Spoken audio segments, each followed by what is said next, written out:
good to be alive in this land of ours. Good to drive in this land of ours.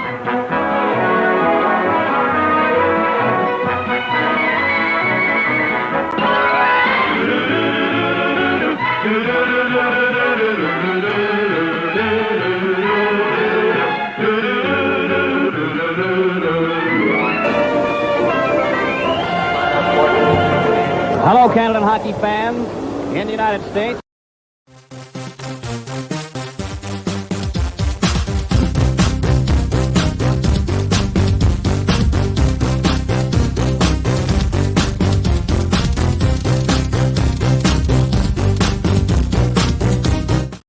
Hey, hockey fans. Welcome to Hockey Time Machine. I'm Tracy Wilson, joining you along with producer Glenn Dreyfus and executive producers Paul Patsko and Laura Evans. And I am super excited to bring you tonight's episode. If you have ever popped over to Tracy Wilson Writing Life on social media, you know I am all about the underdogs. And tonight, let me tell you, we have one heck of an underdog story about a hockey team comprised of men who had to overcome overwhelming odds to live, right? Literally to live. And then they had to overcome them again to win. I'm talking about the 2002 USA sled hockey team made up of men who had met tragedies that left them without the use of their legs, or in some cases, without legs at all. Together, they competed in the 2002 Paralympic Games in Salt Lake City. No one expected anything from this team. The U.S. had won only one game in all prior international competition. They were the 6th seed out of 6 teams, and they were only competing in the Paralympics because the U.S. was the host country. But they surprised everyone, maybe even themselves. Tonight, we welcome to Hockey Time Machine Manny Guerra Jr., the goalie on that fateful team, coming to us from the Minneapolis area. Welcome, Manny. Also, Rick Nifty Middleton. I still love that nickname. That is such a retro Thank nickname. you, Tracy. kind of stuck. I had other ones, but that's the one that stuck. Well, hockey players are notorious for their nicknames. You got to have a nickname. But Rick was the coach of that team, and many of you will remember him for his long and very accomplished NHL career, playing for the Rangers and the Bruins. He was a 3-time All-Star and Lady Byng Trophy winner. And Rick joins us from Boston. Also with us today, Shay McGalley from the DC area. Shay has written several books, including one about the incredible ups and downs and intense drama of this team. In her latest book, Hockey's Hidden Gods, which I highly recommend. It is a great read, even if you're not a hockey fan, but you need something to remind you that you can get through hard things and prevail. This is a great book for you or for someone on your holiday gift list. So Manny, let's start with you. I am blown away by reading the athletes' stories in this book and the things that you each had to overcome long before overcoming the odds on the ice. You're the son of an immigrant, the youngest of 8 kids. What were the tough things you faced growing up that led to disability? Well, to be honest, it wasn't until I was a little bit older, growing up as a kid, I didn't know I had a disability. I knew I was different. My parents did the best they could with my situation, got me the best doctors, therapies, everything you could do to commit, right, to make your son's or daughter's life easier. So it wasn't really until I was a teenager, right, came out of grammar school. My friends were my friends. It wasn't until I was a teenager, early teenager, that I noticed, started noticing the looks, right, the stares. And that's when when it hit me, right? Because I used to play ball, I used to play every sport under the sun as best as I could with my friends. So it wasn't really until later in life that I started noticing that, and as you get older, right, you can't do certain things as quick or as strong as you could with 2 legs. So that's really ironic, right, that I didn't notice that difference until I was much older. Right, and your situation was it was a case of polio that created this. Is that correct? That is correct. Yeah, I had some turmoil when I was born. I was born into controversy. My mom had just passed a week after I was born, and was being moved around a little bit as my dad got the house in order with the rest of the family. So it wasn't until I took a trip to Mexico under the age of 1 with my grandmother that I contracted the virus in Mexico. There's some, I get some mixed answers as far as whether I was vaccinated or not, and if I was, how soon I was exposed to the virus thereafter. But I kind of, my dad's a bit. I'm the biggest fan of my dad. He went through so much and provided for such a large family. But I think about the time that my grandma told him, right? So instead of picking up the phone and calling, she wrote him a letter and said, hey, I got some bad news. Danny or Manuel Jr., he contracted, he was diagnosed with polio. So not only did he lose, his love of life, my mom, but then had to deal with my situation a year later, and eventually flew me back up to Chicago to start the process of rehab and trying to figure out, how to address it. Wow, what a tough situation. Shay, as I read your book, the personal stories were incredible. So many crazy, weird accidents, wrong place, wrong time stories that changed lives forever. I think about Joe Howard, who was a young boy slipping as he tried to jump onto a moving train, and he died twice and was hospitalized for 2 months and overcame that. And Sylvester Fliss, a Polish immigrant who had spina bifida with botched surgery as a boy, made things worse. And then, as if it couldn't get worse, a rooster pecked his left eye, damaging his vision. What are the chances of that? But still, he went on to become this world-class athlete who made a huge difference on this team. So I'll ask you, Shay, who is the typical player on this team? Yeah, it's interesting because hockey is like the shell of the story. The real heart of the story is it's almost spiritual in a way. These people that have been through so much and come back so far. In some ways, it's we all go through a lot. I was born with a genetic disability, so I can relate in some ways to these gentlemen. But I always say that it's not a catch-all. My disability was not a catch-all to totally understanding and empathizing everything that they went through. And so for me, it was a process of meeting these people as well. It was a process of learning, of being inspired, even though I'm very careful with using the I word, inspired. I had to sift through that, and to answer your question of who are these people, I had to see the inspiration. I also had to see the struggle. I had to see the conflicts and figure out a way to patch it all together and create this mosaic of this team that really is more of just a hockey team. A team of people that show us what it really means to have grit. And I really appreciate that opportunity. Yeah, this is not one story. This is the melding. It's like this weaving of many, many stories, including your story, Rick. You had been out of the NHL for about a decade when the phone rang and you got the call asking you if you wanted to coach the 02 USA Paralympic team. And even you didn't think the team had much of a chance of doing much, but you said yes. Why? Well, I didn't know anything about sled hockey, really. When I was asked by a friend of mine, Paul Edwards, if I'd be interested, of course, my answer was yes, because I heard Paralympics, I heard hockey, and then I figured, well, I'll learn from there. But I didn't want to say no, because I was afraid if I waited too long, they'd give it to somebody else. So I said yes right away. Then I learned more about it. And time went on, and I wasn't, named head coach right away. I actually had to do a camp in Tampa, Florida, of all places. I think they just wanted to see if I knew how to run a camp and introduce me to the sport.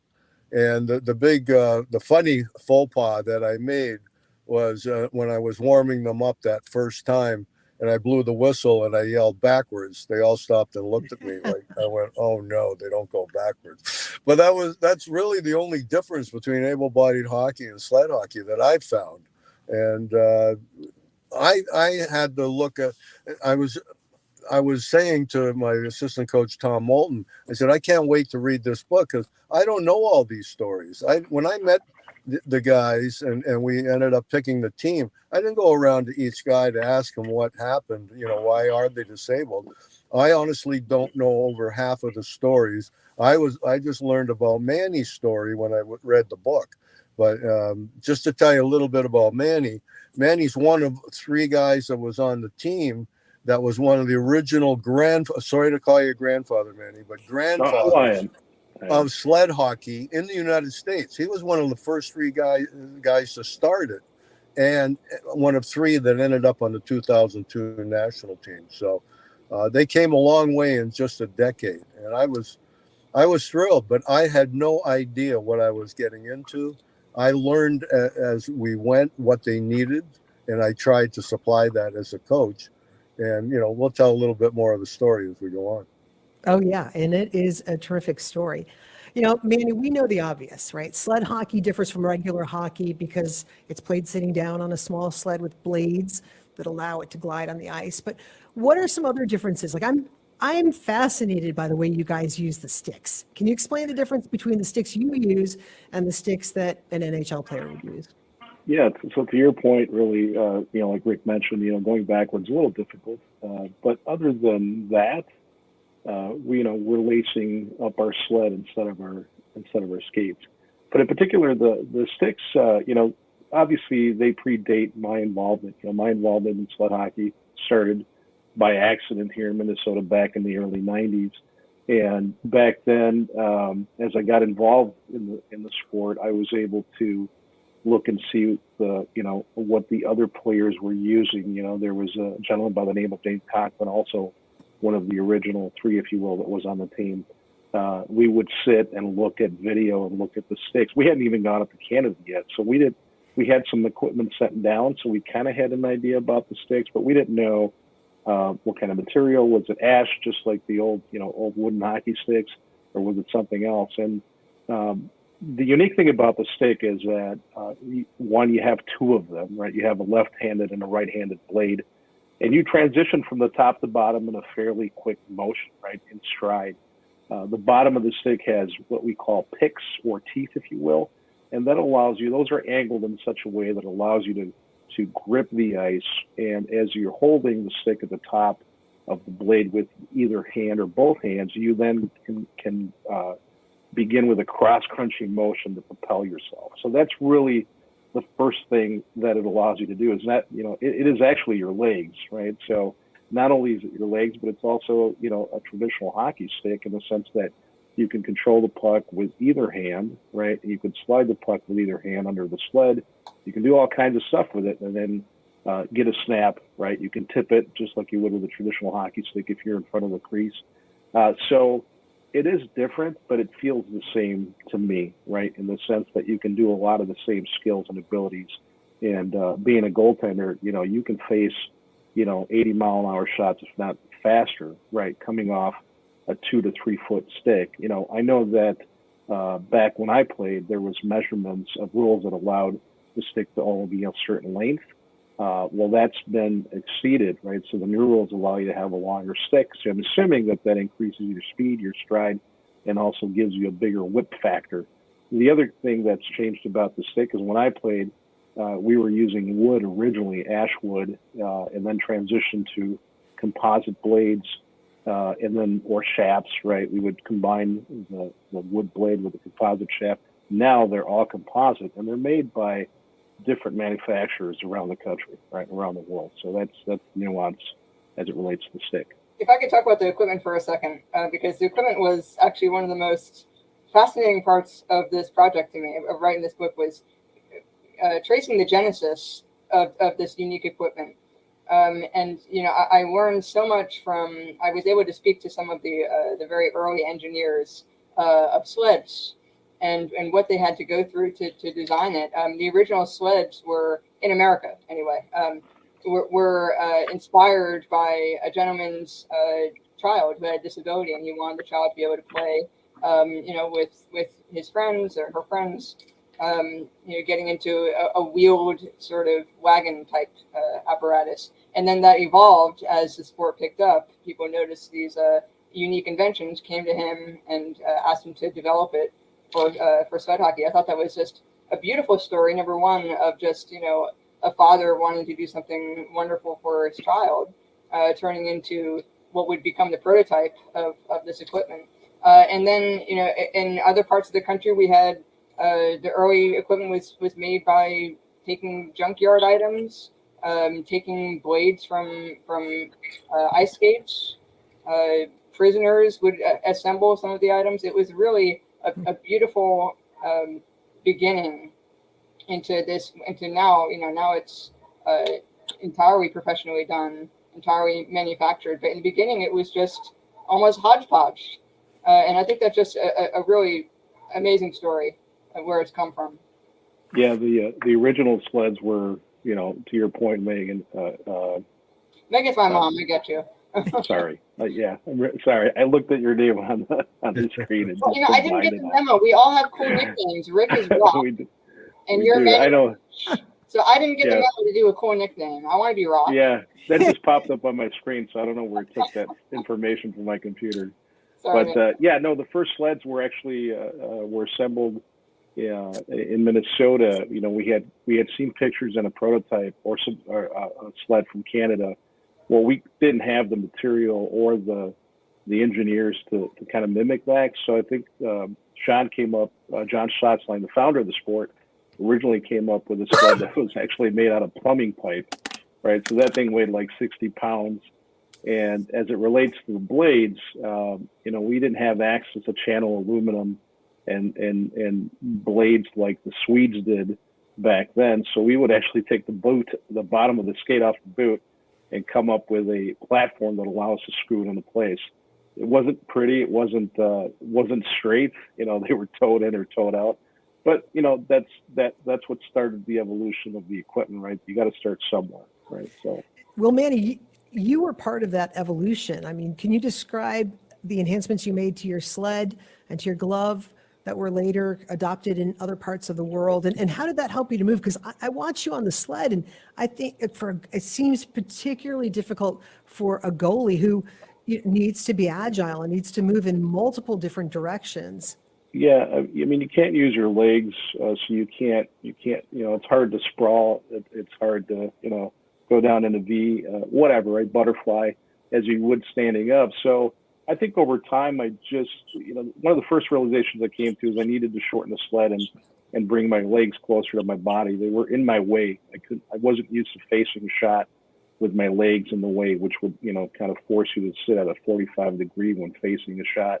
So I actually started crossing my legs. It wasn't the most comfortable position, but it allowed me to shorten the sled and actually face the shot, put the stick on the ice, and it felt more natural to me. The next challenge for me was, how do I move laterally? Since blades are pointing north and south, they're only going to go where you're pointing. So I started over years. I started to kind of figure out, and I always had this idea in my head that if I could combine the best of hard plastic and a blade, I could potentially move laterally and then still use the blade on the outside of this plastic, whatever contraption it would be, to grip the ice and allow myself to sprawl in a lunge. So it took me 10 years to come up with a combination, and I actually used that in Salt Lake. So that to me was liberating in the sense that I could use my forearms against the pipe and actually slide sideways, and just cover more ground laterally. And then the other challenge I had was on my catcher's glove. You have a traditional blocker and stick, a sled hockey stick in your right hand. So that didn't really affect me. It allowed me to move. It allowed me to move forward, but then I couldn't stop and move back. So what I did on the stick is I came up with the ability to create a half arcing pick that allowed me to place on the elbow of the blade, which allowed me to, once I came forward, I can then just, put the blade down, and the pick at the end would catch the ice, and I could actually push back if I wanted to and maintain that angle protection. As far as my catchers met, when I first started, I just did what everybody else did, which was take, half-inch bolts and literally just drill a big hole in your in your catcher's glove, and then put a nut on the other side, and then take the outside of that nut and literally just file some teeth into that diameter. So you literally had, 3-4 screws sticking out the backside of the glove, and it was heavy. It just didn't work, right? Then I tried. There's what they call there's these little aluminum squares that have teeth that people up here in Minnesota use for ice fishing. They can just fasten them on the bottom of the boot. It's kind of like a toe slip-on. And I tried bolting that. That didn't work. That would fill up with ice, and it would stop working after 20 minutes in the game. So finally, I had an idea one day. I went to a track meet one day to support a local athlete during the summer, and I just happened to see a pair of cleats sitting on the floor, and I analyzed this. I looked at the sole, picked it up, and I noticed that the picks, that the spikes that actually they use screw in, and they're made by all kinds of manufacturers, Nike being one of the biggest. So what I did is I took the sole off. I bought a pair, used pair, took the sole off, took the front part of the sole off, and trimmed it as best as I could all the way down to the plastic. So at the end of the day, all I had was a little horseshoe piece of plastic with holes every half inch or so to allow me to fasten picks to those. And then I just drilled holes and then sewed those onto the backside of my catcher's glove. And that was like, it just changed everything because it was light. It would withstand the ice and the force that you torque on it, and the picks would come in various sizes, and that kind of became a staple of what every goalie uses today, along with the other picks and along with the combination of plastic.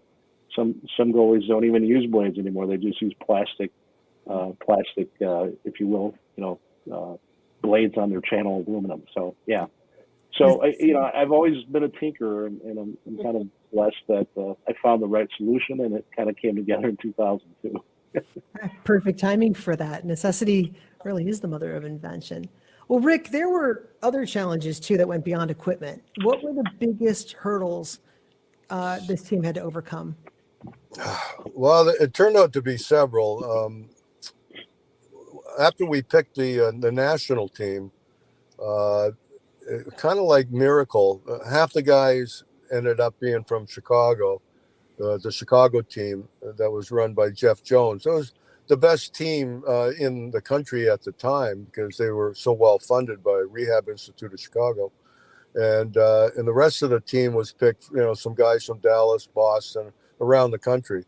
And because the Chicago coach thought he should be the king and not an outsider like me coming into it, there was some dissension on the team between the players that lasted pretty much all the way to Salt Lake City, believe it or not.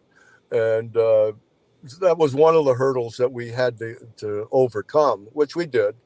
And the other one was that after the selection camp in August 01, 9/11 happened. And we were supposed to go to Canada to play Japan and Canada in a tournament, which we obviously never made.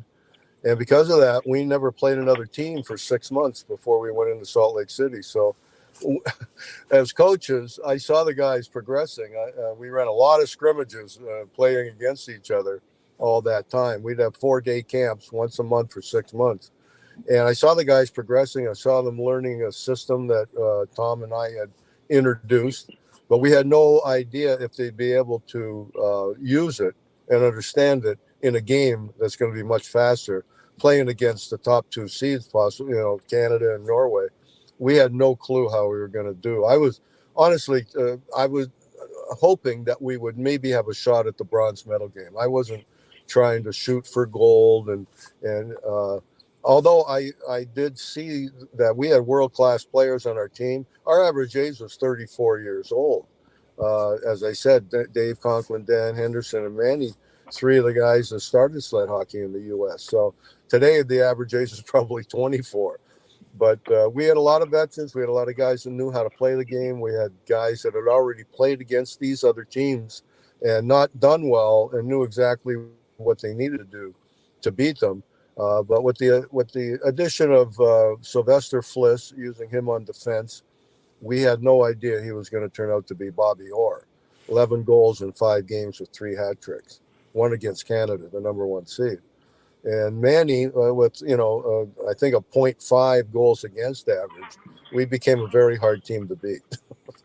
Yeah, very, very impressive team at the end of the day. But you mentioned the divisiveness on the team. And I remember my dad, who coached in the NHL, saying chemistry and cohesiveness among the players is an absolute must. And you did some things to try to work on that. And even right in Salt Lake City when the games were happening, and you sent the captains in, hoping they could convince their teammates to come together. How hard was that for you to handle, and what finally did work? Well, I honestly didn't pay attention to anything off the ice. That really wasn't why I was there. And as I said, we only had 4-day camps once a month for 6 months. So, it's totally different than an 80-game season. So my job and Tom's job was to get them on the ice, teach them the system, work on the system, teach some of these guys who have never really played a lot of sled hockey or never been taught a system, how to play the game. And we were just hoping we had enough time to do it. Going into Salt Lake City, I only sent the captains over to talk to them just to make sure that all this stuff is going to be put away. And like in Miracle, I mean, the name on the front of the jersey is a lot more important than the name on the back. So they all agreed. And that's really the first time that I think everybody said, okay, we're here as a team. We're the USA team. We're going to play like one. And I think that led to it, but it really didn't happen until we got into Salt Lake City. And as you said, we surprised ourselves. That first game against Japan, it was 0-0 going in the third period. I turned to Tom, my assistant, and said, if we don't win this one, we might as well just go home because we're never even going to get in the bronze medal game. And luckily we won 3-0. And then we came together after the Canada game. We spanked them 5-1. Sylvester got 3, or Sly, as he's known, got a hat trick. And that was his coming out party. I think he surprised himself a little bit too. And but then our next game was Norway, who we ended up playing in the gold medal game. And then we realized, hey, if we beat Norway, we're in the gold medal game. And the guys just from there, it took off. And I had played in some Canada Cup tournaments in 81 and 84, which were round robin tournaments, very short tournaments. I know if you get the momentum, you can do a lot of damage. And we had the momentum, and we just carried it right through the gold medal game. Yeah, momentum's everything. And boy, that team sure had the wind at its back. You went through all those wins, all those goals, 11 goals in 5 games, the 3 hat tricks that you mentioned, Rick. Next was the gold medal round. And what were you thinking at that point? Were you pretty sure your team could actually win the gold medal? Well, that's when I got nervous because, I never dreamed we'd be in the gold medal game, maybe hoping, but, I didn't want to shoot too high and then be disappointed. But we certainly deserved to be there, how we played and how we beat all these other teams.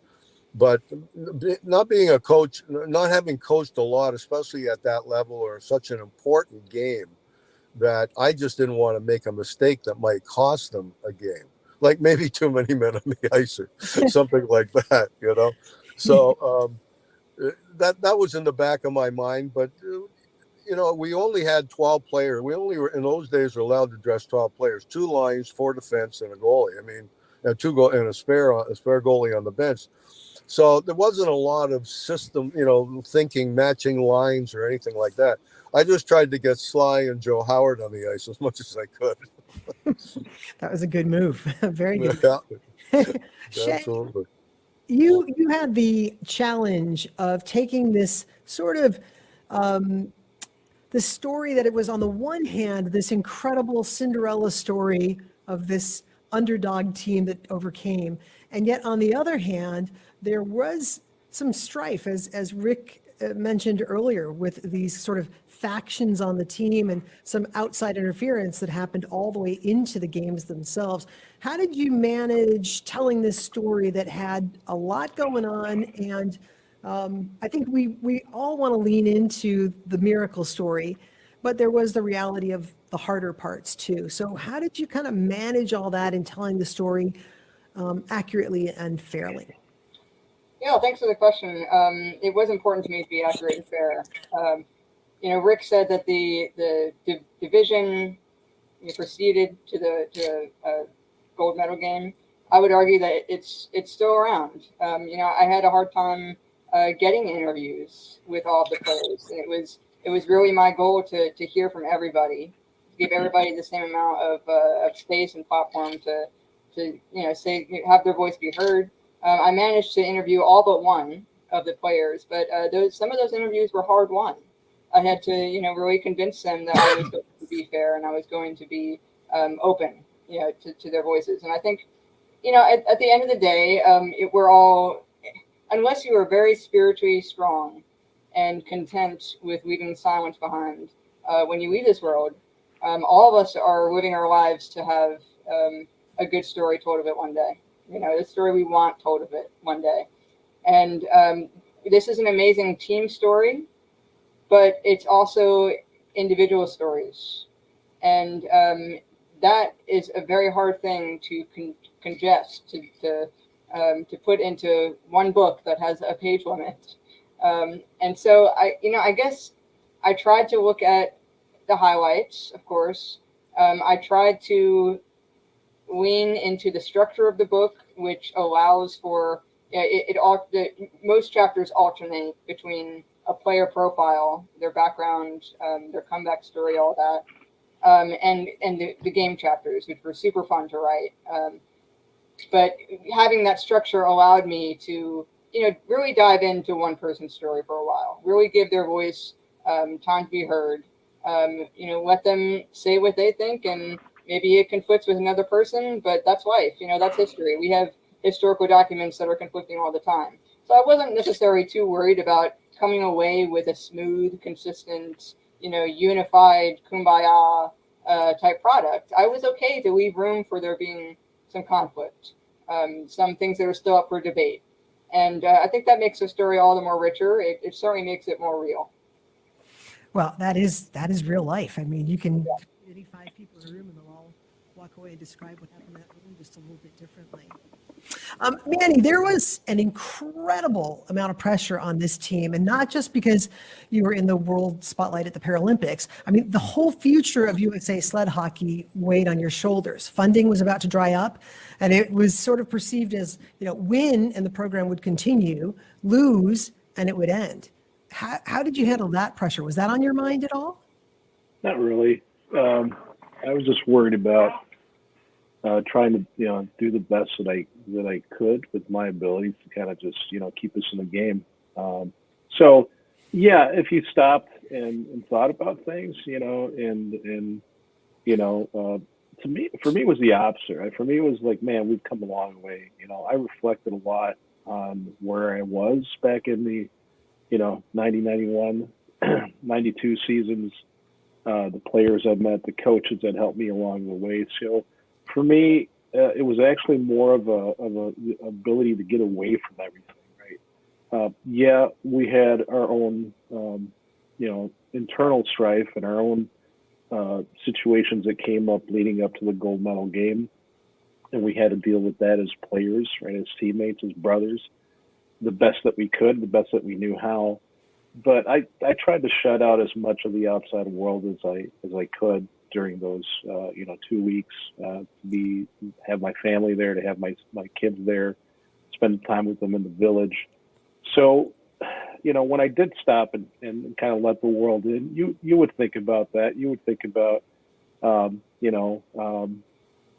where's this program going to end up potentially, but I didn't think about it too much. I had too much going on. I was trying to be focused with every single game as it came up, and just like I said, give us stay grounded, stay humble, and just give our team a chance to win. And to Rick's point, right, as the controversy kind of peeked its head up at the beginning of the tournament, it quieted down, and it quieted down not only because we knew we had to address it as a team, whether it's the captains talking to the team, to members of the RIC Blackhawks club or individually, but I think also what we did on the ice took care of that, right? Every time we would win a game, you could see it in their eyes, right? You can see everybody buying into the system, into the approach.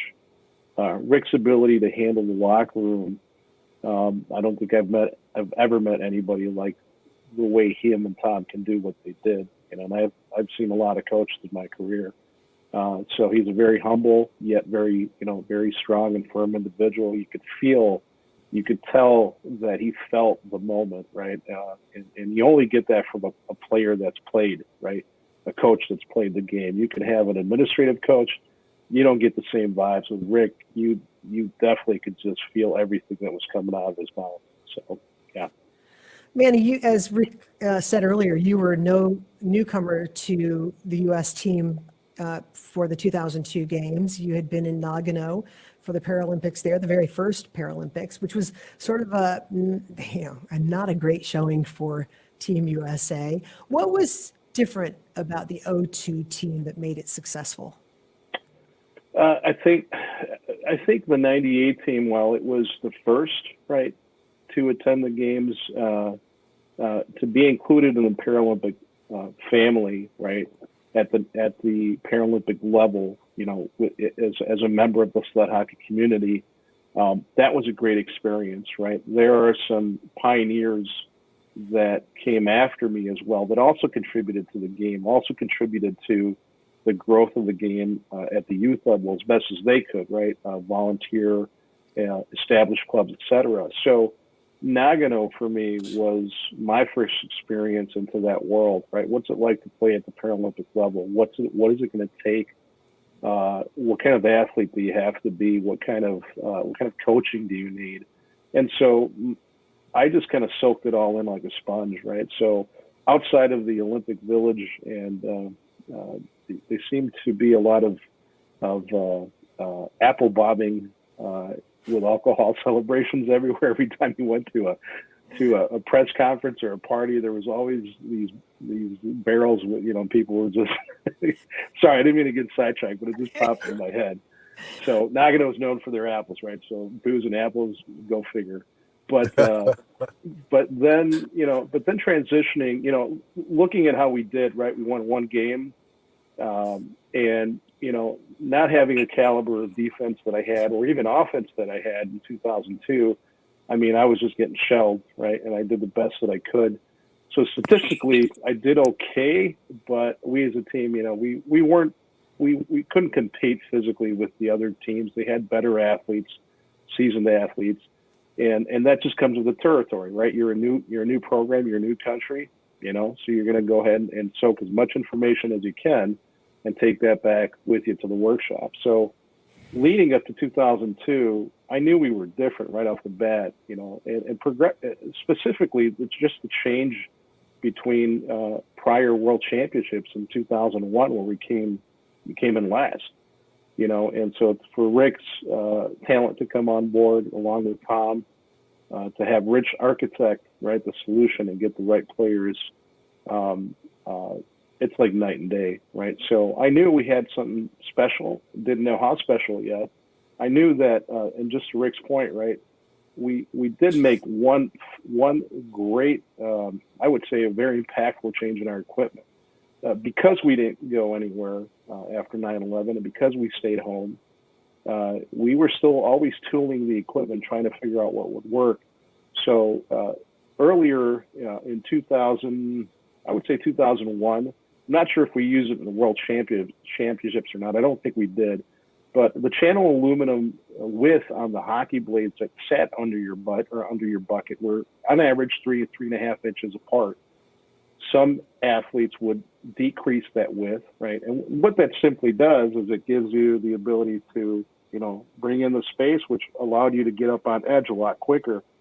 So we as a group, we tooled that prior to 2000.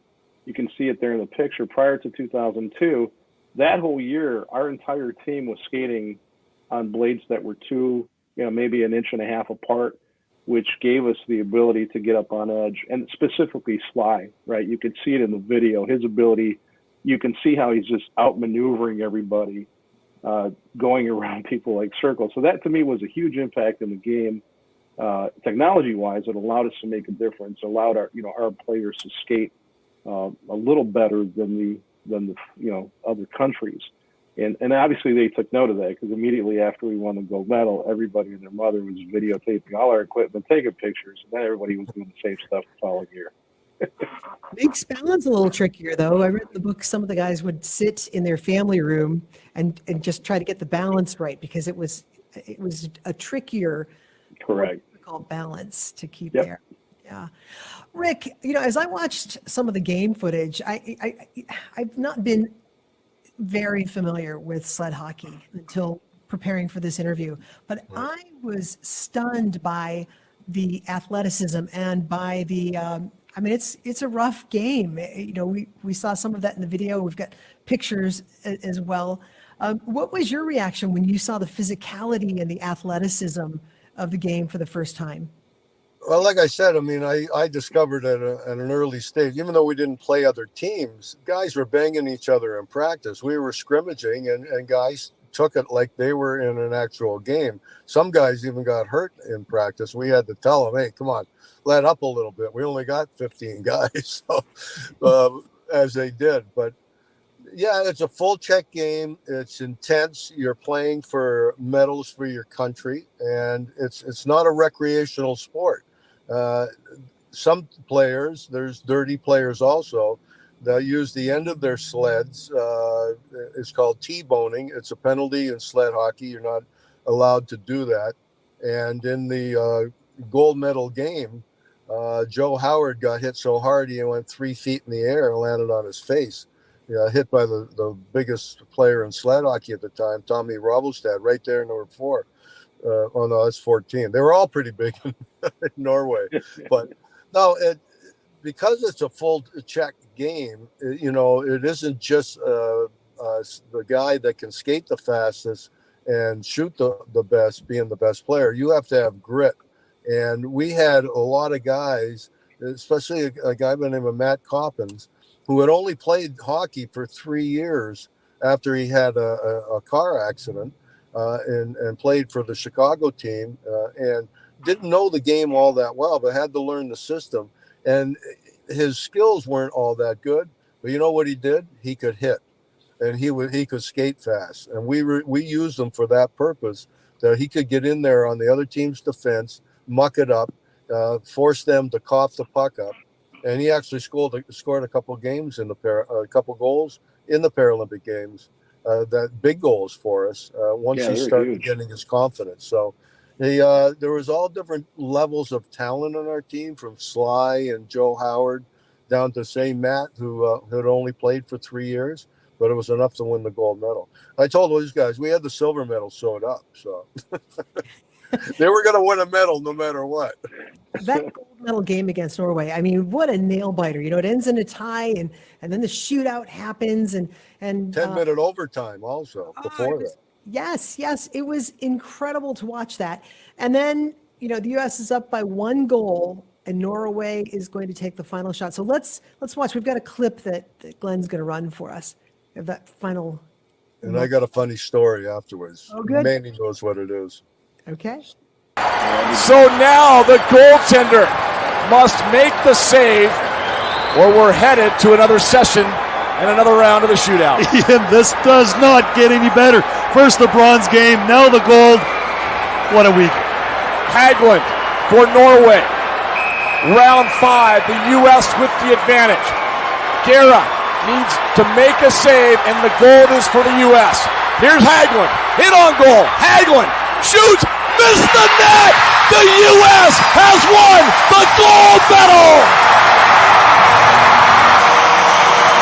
Manny Guerra comes up with the save of his life, and the United States, it was truly an impossible dream. The 6th seed going into the tournament, and they have won the gold medal. Man, if that doesn't give me goosebumps, I don't know what will. Rick, you said you've got a funny story. Let's hear it. Good, Rick. Have fun. Oh, is he on mute? You're on mute. Hey, Rock. Sorry. There you Can go. hear me now? There you go. Now we can hear you. Start over. In the shootout, I can still hear the player in the background. In the shootout, they scored first in their first 2 goals. And the goalies in sled hockey had to come over to the bench after each shooter. So Manny would come to the bench, then he would go back out for the next shooter. So after he came to the bench, after he let in the first 2 goals, I wanted to say something to him to motivate him. And I didn't know what to say. So I looked down at him. I just said, Manny, are you going to stop one? He looked up at me, he nods, he goes, oh yeah. I said, well, that'd be a good time. And he stopped the next 3 and we won. How was that for motivation, Manny?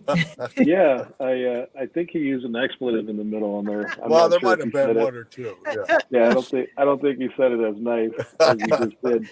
Manny, But, what was that moment like for you of realizing, oh my goodness, we have just won the gold medal? Yeah, so prior to the game, I don't remember, Rick, if it was on the bench or somewhere. I remember going through the shootout list, right? And all I remember is we had a small chat about it. And I said, yeah, if it comes to that, I've been through a lot of these, it's in the bag. And I was just joking, right? I was just like, so when it came to the actual shootout, we were up 3-1 in this game. And, if it wasn't for a few defensive breakdowns, and maybe a better read on our part, we could have easily won this game 3-1, 3-2. So going into the shootout, you just kind of, I've been through a lot of them, so you just kind of continue to focus the crowd out as best as you can, and just get into that zone, right? And kind of everything happens in slow motion. So to Rick's point, even though they scored on me the first 2 goals. Really, the first one against Helgi Bjornstein was the only one where he really got me, and I went for a shoulder fake and dropped way too early. But I knew exactly what the next guy was going to do, and I just still missed the puck. So I was a little frustrated with that second shot because I knew exactly what he was going to do, and he did it. And I thought I reacted as fast enough, but obviously not. And so I was kind of heading to the bench with a little bit of like, I gotta wake up here, right? So to have Rick say that at the right time. It did fire me up, right? And the next 3 shots, that last shot, I didn't give him a good shooting angle. And, if you noticed, I went down with the glove and missed it, trying to grab it off the ice, but I came back around, swung my blocker behind me and tried to get to that post and make sure that puck did not go in. And he shot it just wide enough that it, barely grazed the post, and the rest is history. So it wasn't until after, it was done. And actually, to be honest, during one of those stops, I think it was the 4th shot, I kind of thought we had won it. I actually was on my back just yelling, but I lost track of the shot count. So, I kind of was like celebrating by myself in the crease under the net for a little bit. And then I realized it's not done yet. So we got more work to do. Well, I'm glad Manny was so calm because he'd been in so many shootouts, because I was a nervous wreck because I had never been in a shootout. We didn't have them when I played. So I didn't know what to expect, but I did know that the 5 guys that I chose, I had total confidence in that they could do it. Yeah. You and every spectator in the building were on. And isn't it, ironic that Sly's the first shot and he's got him beat? I mean, the puck just hopped over the stick. Scores 11 goals in 5 games, and the puck hopped over his stick, and he missed it. I was a little nervous after that. But. We have a great celebratory moment that you two shared on the ice, Manny and Rick, and I love this shot so much. Tell me about the big hug that came immediately after that win. Well, I took off, as you can see in the picture on the front of the book. I was in midair. I'm running in boots, luckily that had good traction, and I just wanted to pile on. And the funny thing, you don't see him there, but Kip St. Germain came in right after that, and the front of his sled hit me in the head, and almost cut me, knocked my hat off. But I think we were so happy about it. Here he comes, boom! Right there. Wow, that was close. Holy crap! It was. But guys were trying to get out of the bench, and it was just pandemonium, and the thrill of winning. Really, it's coming from nowhere. not knowing how we would do. And we learned just over that week, 10 days, how good a hockey team we were.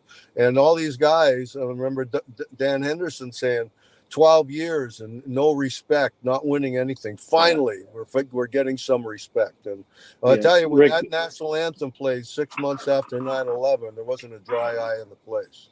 yeah, 100%. Rick, do you remember what you yelled in my ear during that? No, I don't. Melee? So, and I've said this before. I'm not sure if you remember, but you yelled, "This is my Stanley Cup," and you yelled it like twice or 3 times. And I just started bawling because I was like, besides the moment, right? Realizing what you've been through in your career, it was like two things coming at me, right? Gold medal, and you saying what you said, and I just started bawling like a baby. Yeah, I lost three Stanley Cups, and so that and I never really thought about it going in. People want to say, well, I never won a cup, and that's why I coached the team. I didn't coach a team that never won a game to win a gold medal. Honestly, that just happened.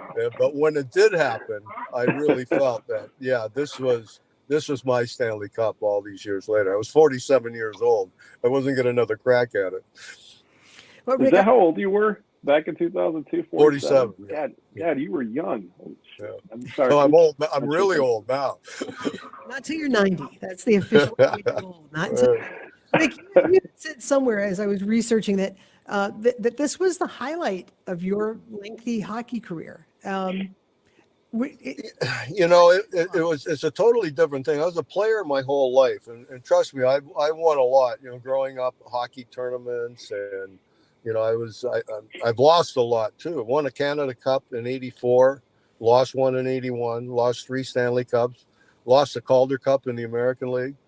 So you win and you lose some, but to be a coach, which I never at that level was in the past, it's a totally different ballgame. When you're a player, you're in charge of yourself.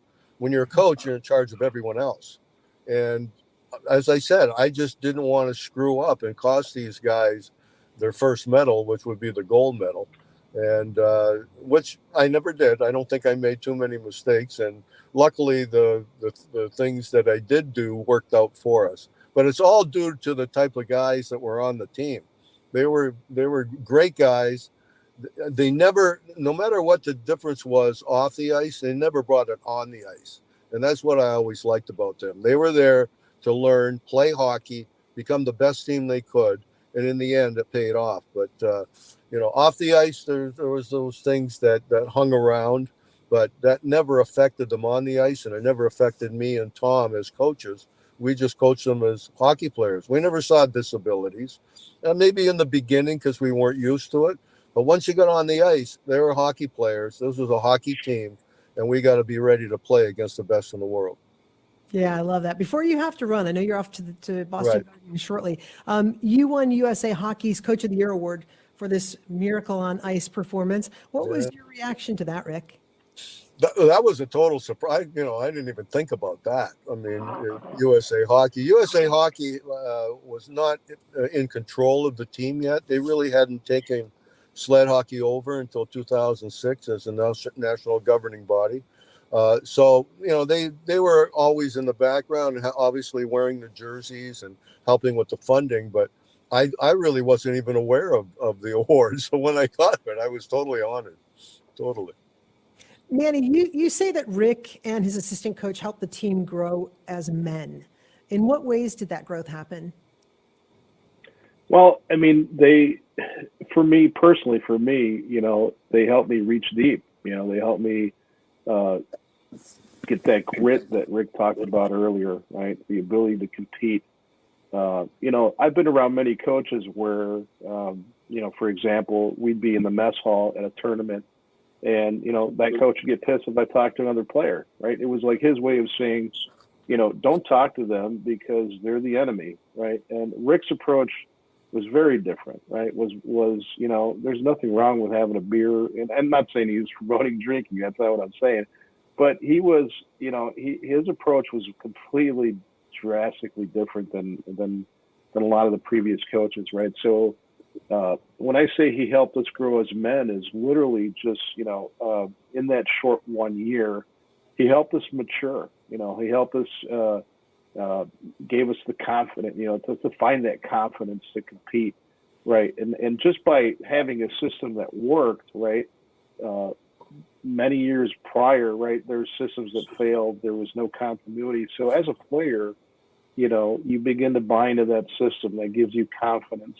You begin to come closer together as teammates and brothers. So even though there was that divisiveness at the beginning of the tournament, it slowly faded away. It didn't go away entirely, but it faded away just by the way he handled the situation and what we did on the ice, right?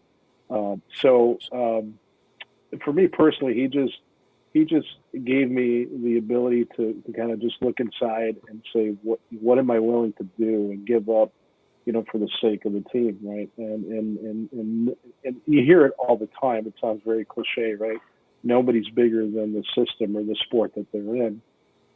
So he figured out a way to, just by coaching, right, bring us together without him not even knowing what was going on behind the scenes off the ice. As a player that experienced that, you just saw that naturally go away, right? And then to eventually, to know Rick more and more off the ice as a person, regardless of the fact that he was in the NHL and regardless of the fact that he's been around all over the place, to get him to know as a person, and now I consider him one of my closest friends ever. There are probably all the guys on the team, with the exception of a couple. There's an expression that, would you take a bullet for somebody? And a lot of the guys fell in love and love Rick to the point where, they consider him a very special person in their life. And Tom. You guys. And Tom as well. Yeah, not to take away anything from Tom. No. Tom, and I got to say this, Rick, that you probably found the perfect, coach to help, because you guys were not drastically different, right? You guys were both competitors, but Tom had a different approach, right? When Tom didn't like something, wasn't happy with something, he would let you know right away. Very passionate and very emotional. passionate. Yeah, he wore his emotions on his sleeve. So it was kind of like I don't know if it was a good cop, bad cop kind of situation, but definitely played off each other, right? And plus he had that booming voice, which I don't. He did. So I needed that for sure. Yeah. Yeah. So I'm sorry. I'm gonna have to split. I've got to get to the Boston Garden. But thank you, Tracy. Yeah, Rick, thank you so much. We appreciate you being here and sharing. That was awesome. We'll continue the conversation, but many thanks. I hope so. Shay? All right, buddy. Love you, man. Great book. Thank you. And Thank Manny, you. we'll talk soon. All right, Coach. See ya. All right. And the Tom that you were referring to is Tom Moulton, the assistant coach, just to kind of bring our viewers up to speed, let them in on that too. Shay, you wrote in your conclusion that the gold medal victory doesn't just live in 2002, but it's current now, 20 years later. There's a ripple effect from that win. What doors did the gold medal open for the future of sled hockey and, for that matter, for disabled athletes? Yeah, I think to some degree that answer is yet to be seen. I hope that with the release of this book, it will continue its work with mainstreaming athleticism and sports with people with disabilities. And I think, on the point of mainstreaming, I often say that mainstreaming saves lives.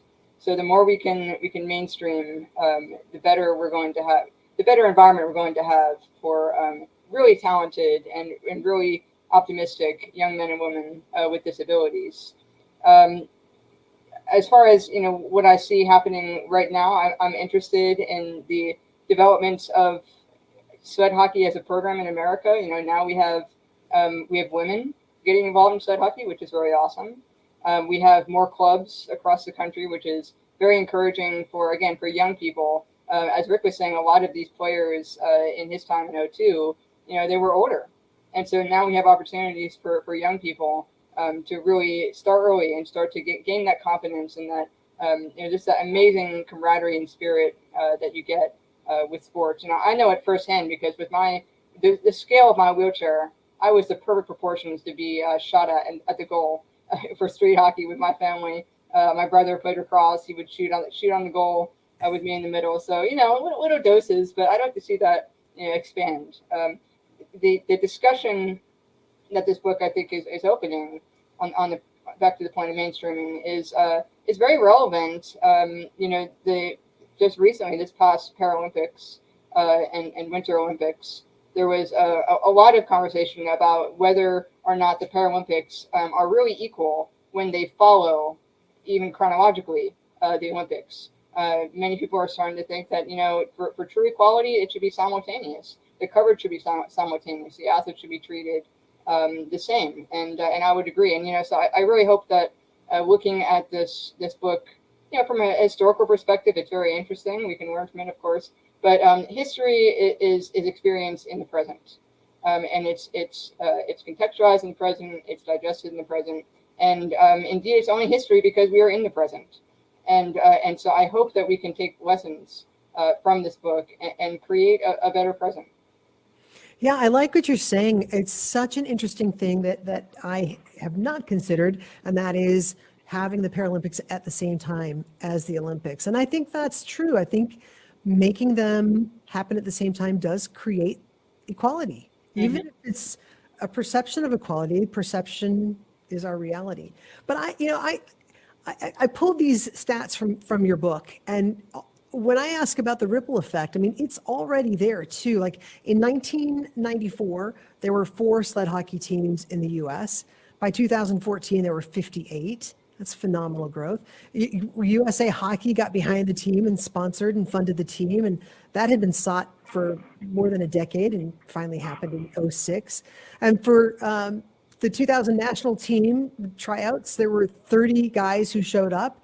In 2022, that was 85, so a nice increase there. And even financially, in 2002, every Paralympic athlete winning the gold received $2,500, while the Olympic gold medal winners received $25,000. I mean, talk about unequal footing. But by 2018, the Paralympians who won the gold received the same amount as the Olympic gold medalists, $37,500. So I salute this team, not just for making America proud at a time when devastation had rocked our country, but also just for laying the groundwork for these already present steps of improvement. And Manny, that's got to make you feel even more satisfied. Yeah, I mean, to see the natural progression of things, they're not perfect. Even today, they're still not perfect, right? So, yes, the money is parallel, from a Olympic and / Paralympic standpoint of view. There's obviously conversations around when the Paralympics should be held in relationship to the Olympics. It would be kind of cool to be, would have been included at the same time. I don't know logistically what that would happen, right? It would take potentially an 18 tournament, make it 16. So I understand the logistic part. One of the things that I'm very proud of is just the fact that what we accomplished, to Shay's point, was a ripple effect, right? That started something. I think back to the post-game interviews and the way we were talked about, the way USA Hockey brass came up to us, even USA Hockey giving us, hats that said gold medalists on it. We knew they weren't intended for us. They were intended for either the men or the women's national program.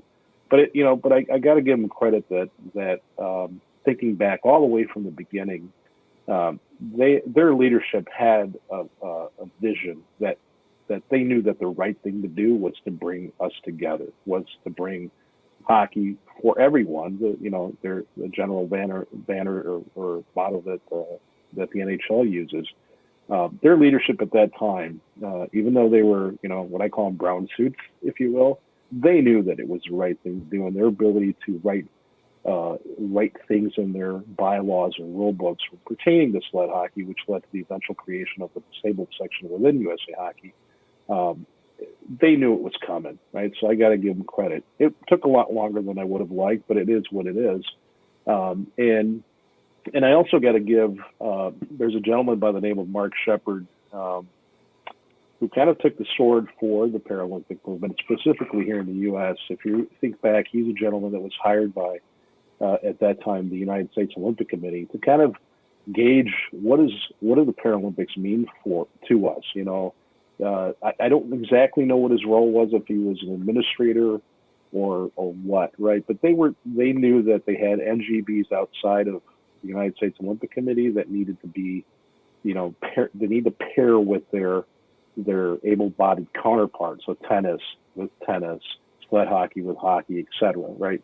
Wheelchair basketball with USA Hockey. So Mark Shepard is actually the one individual that actually ended up suing the United States Olympic Committee for discrimination, both at the financial level and resource level, right? So that's what spawned the U.S. Paralympic Division of the United States Olympic Committee. So I knew of him. I met him a few times, but he took a huge sword to bring that movement, bring the Paralympic movement to the next level of notoriety.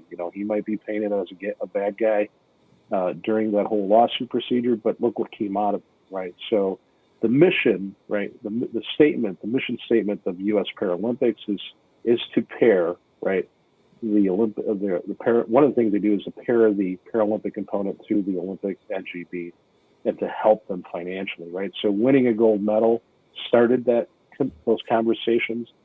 Certainly when they took over in 2006, right, they were financially aided by the United States Paralympic Committee as well, right? So they kind of worked through those quadrennium budgets and give you half the money down. So it's not all on the NGB at the beginning. Eventually it will be, but there's little things that happen in such a long time, timeline that to sit back and think about all those things just doing this interview, it's been pretty amazing, right, to see the Paralympic movement grow, sled hockey grow. There are some things that I still need to be tweaked. One of the things that I feel that's kind of gone by the wayside, and Shay, this, there used to be a point system, or there needs to be a point system, I think, in my opinion, in today's sport, right? National team. There's a point system at every Paralympic sport, right? That point system allows an individual with a disability of various ranges to compete. So you could have a wheelchair basketball team made up of people that are paralyzed, have cognitive, so they have higher functioning, lower functioning athletes combined, and it gives everybody, an equal chance to compete, right? In sled hockey, that does not exist, and it's never existed.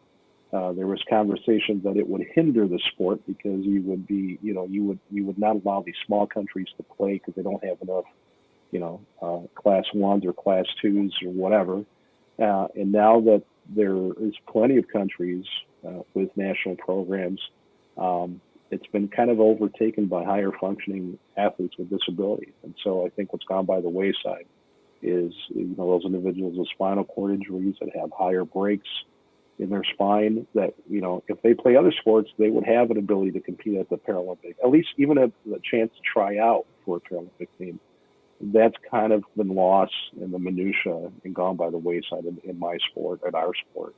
So I think there's no easy solution to that, right? It does impact the game, right? So I hope to be part of that conversation in the future. I know people are talking about it under the covers. So hopefully we'll see that full inclusion, that's been talked about since the early 90s at some point, right? To truly match up with what the Paralympic statement, the IPC statement is all about, right? Which is about inclusion. Right? Those are important issues, very important issues. Yeah, I appreciate you bringing this to our awareness. Shay, in the book, you caution us about the danger of what you say is pinning these athletes in the role of icons of inspiration, to use your words, and yet they are inspiring. So why the caution? Yeah, I'm asking you a lot, aren't I? It's a hard thing to do. How can we not be inspired? I mean, honestly, I write about inspiring stories all the time, and I mean, this is just off the charts inspiring, and you're asking us to be cautious about seeing these athletes that way. Why is that? Yeah, I guess from my experience in the community of disabled people, there is caution about using someone's disability as a way to say, to give yourself some comparison to your own struggles, and to say, oh, my life is not that bad because look at that person. Or sometimes it could go even worse and say, oh, well, thank goodness I'm not that person. But what's amazing is that all of these gentlemen who I interviewed had to struggle with some sort of grappling with their identity. As whether you're a man or a woman, or whether your disability comes early or late, having a disability requires you to come to terms with who you are, who you want to be in this world. And that's a very difficult, a very personal journey. And so the caution is just to, look at the accomplishments, but also look at, where these people came from, as not as a person with a disability, but as a human. Because I'm one thing that I laud in almost every interview I give, and I'm sorry to keep reusing it on you, but I'm going to keep saying it, is that we're all disabled in some way, whether it is emotional, social, mental, or physical.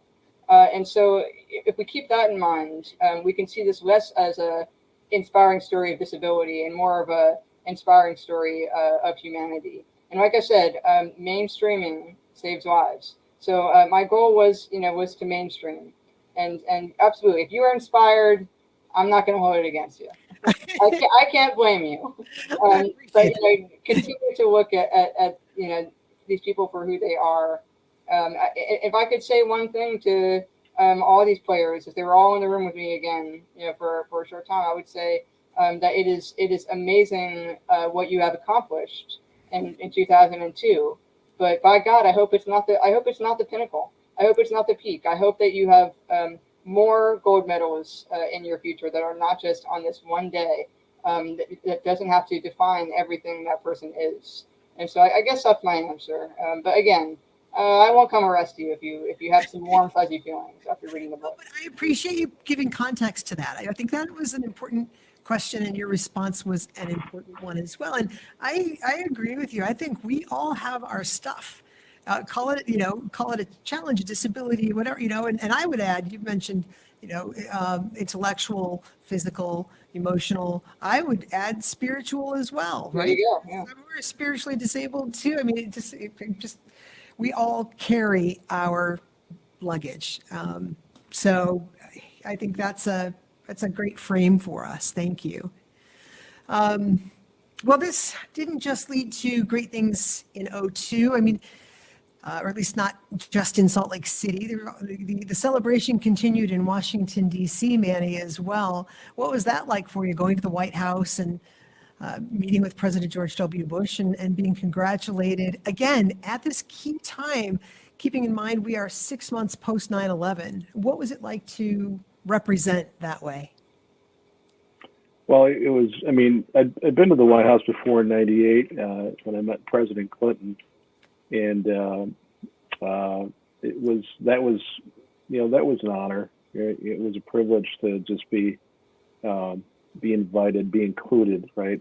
So we talked about, the inclusion with the Olympic movement. So to be paired up with our Olympic counterparts, for the Winter Games was cool. And 2002 was obviously, it was just off the charts because I got asked to give President Bush the Olympic team jacket, which was, I believe it's the first time a Paralympic athlete has ever been put in that spot, right? And also to give some words, share some words along with Tristan Gale, our skeleton Olympic gold medalist, and so we literally had 5 minutes to put a speech together, and I was crapping my pants, so was she, and we kind of came up with a tag team scenario, and then they gave me the jacket. And so I was appreciative of the moment, right? I saw a lot of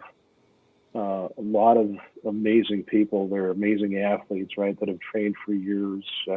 Whether they won a gold medal or not, I did not see them any different. But just to be part of the family, part of the Olympic family, and be all together. We were specifically fond and close to the women's national team at the time, and we hung out with them quite a bit. I'm not going to mention names, but let's just say there was a guy from Roots who was the apparel concierge. I don't know what he did, but that guy could get anything you wanted. So we kind of hung out in the lobby and, did a little drinking, and he would just, anything you guys need, I got you. So this guy would show up with whatever we wanted any time of the day. So, but just going back to the White House, just being up on stage with President Bush, having actually President Bush tell your story, he kind of introduced you and told a little bit backstory. I got a kick out of the fact that he pronounced my last name rolled as R's in Spanish. So he, when he introduced me, he said Manny Guerra. And I was like, man, where did that come from? So after the speech, one of his staffers has the same last name in it and has obviously Mexican roots. So he thought we were related. So he made sure that President Bush rolled his R's. But that was just an amazing time, right? You're still on the high, 9/11, sense of patriotism. There was a lot of things going on in my head during that visit, but it was kind of time to let loose, time to relax, and just have a good time with you're not only your teammates but the rest of the Olympic family that was there as well. Yeah, that's really neat. What's your message to young athletes coming up today? What would you say to them to encourage them, or just to point them in the right direction athletically? Well, I think that I coached able-bodied and disabled sports. So I've coached baseball, I've coached hockey, and in both arenas, right? And I always, when I talk to the kids, I always convey a sense of humbleness, right, and camaraderie. Parents come in and think, their kids going to the NHL or the NFL, they spend gobs of money. And I was one of those parents where, hockey's very expensive, and I had two sons that played up until they were 18. And I supported them all the way through the different levels. But I never, even after winning gold medal, my expectation, was, you do your thing the way you do. They would ask me for some advice here and there, but I tried to stay out of it, right? And anytime I coach, for example, I would use other coaches to talk. If I happen to coach my kids, I would use other coaches to talk to them. I would never really get in their face. But today's parents think everything can be done fairly quickly in a very short amount of time. So I always convey, regardless if they're 5 years old or if they're talking to, junior hockey players that are 18, nobody's bigger than the sport. And enjoy the time that you have in the sport and consider it a blessing, right? You have the ability to shut out the world for a little bit while you're in a locker room, while you're on the ice or in a football field. Enjoy the moment, right? I very rarely ever use my example as, look, we overcame this and that had an incredible story. And, I got a gold medal, so you should listen to me. It was more like, I miss being around the guys. I miss the locker room. I miss that camaraderie. I miss the ability to shut out the world, for an hour and a half. And if you are blessed to continue, right, as a professional or in college or whatever, good for you. If you're not, that's okay. There are other life lessons, there are other life events that will replace those feelings. So I just convey to the kids that, cherish the time that you have now, right? That's really what I do most of the time. That's good advice. That's good advice, whether you're talking about sports or just a day in life. Cherishing what you have is important. Yeah.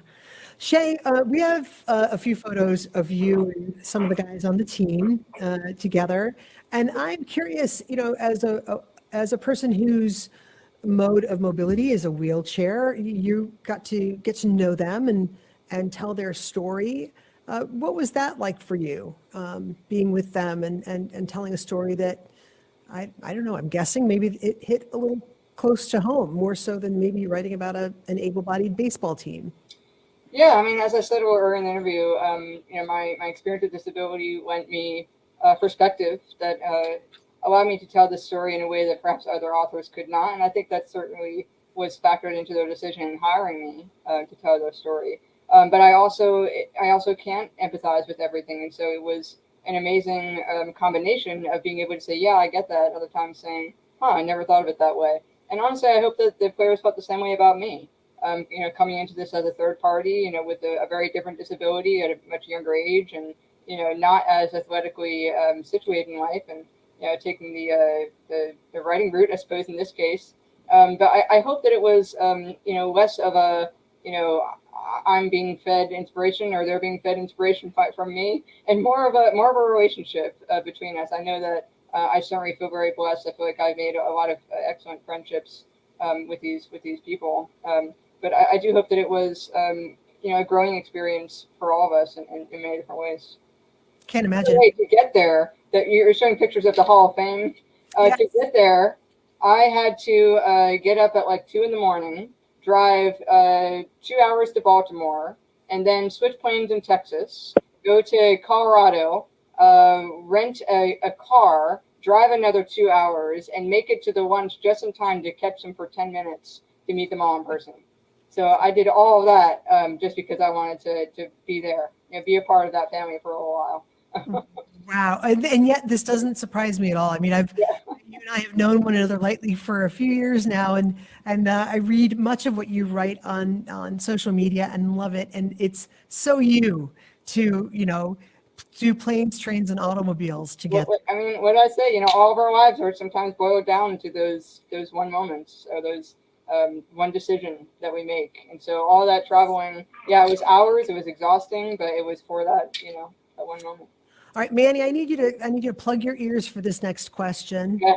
No, don't listen in. All right, I have to ask you, Shay, did you have a favorite on the team? Oh, come on. Of course it was me. I already know the answer to that. Right. I already know the answer to that. It's you, right? No, it's not me. It's Sly. Sly? Okay, did Sly tell you that?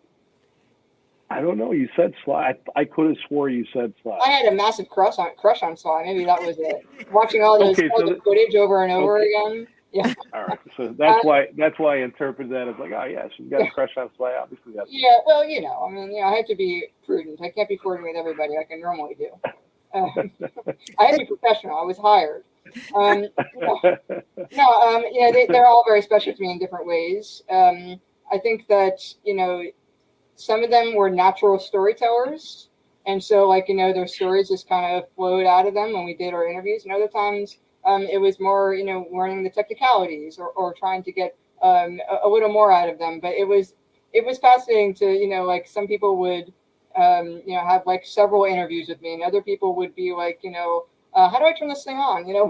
What's going on here? And so the combination of personalities is what made this so great. So I can't say that I have a favorite, but I hope that if you ask them all the question, who's your favorite author? I really hope you don't get any confusion. 100%. Will be you, for sure. There's a movie forthcoming as well. It's under development. Is that correct? Is that to me or Manny? Whoever wants to take it. Yeah, no, there's been a movie, a script bouncing around. What I'm learning is, scripts I think the life cycle of a script is pretty long, 10 years. So I hope it doesn't take that long.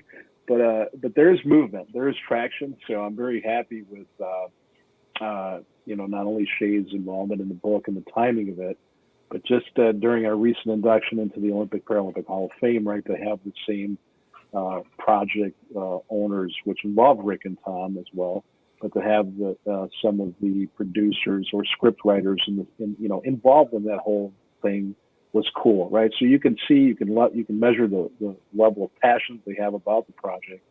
I don't know where the status of the script is currently. I know it's been rewritten once or twice. So as long as there's a heartbeat, it's going to be. I mean, there's so many angles that you can take with this movie, right? That it would have to be like a series, like 5 episodes or something. So to crunch it down to an hour and a half or 2 hours.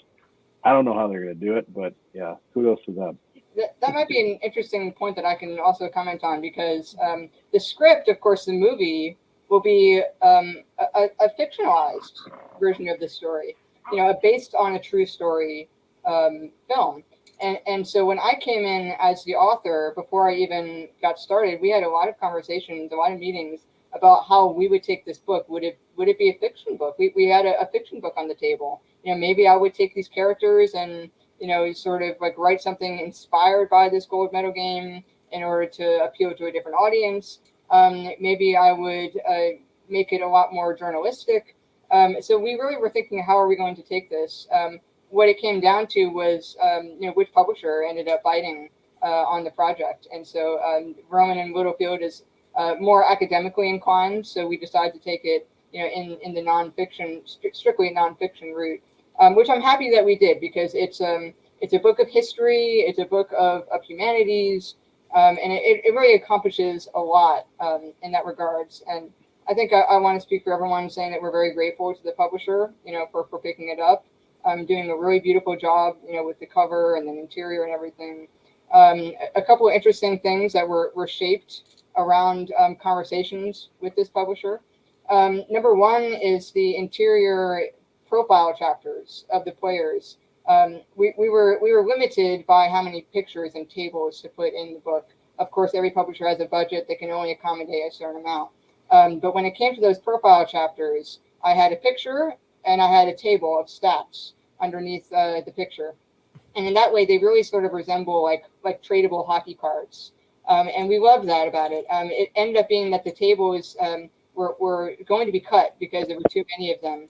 And the guys and I, Rick, Tom, and myself, got together, spoke about it, and said, this is actually very important. We really want to keep the stats with the photos because, again, we want to show that these are real, respectable athletes with stats, and we want that to be a part of this.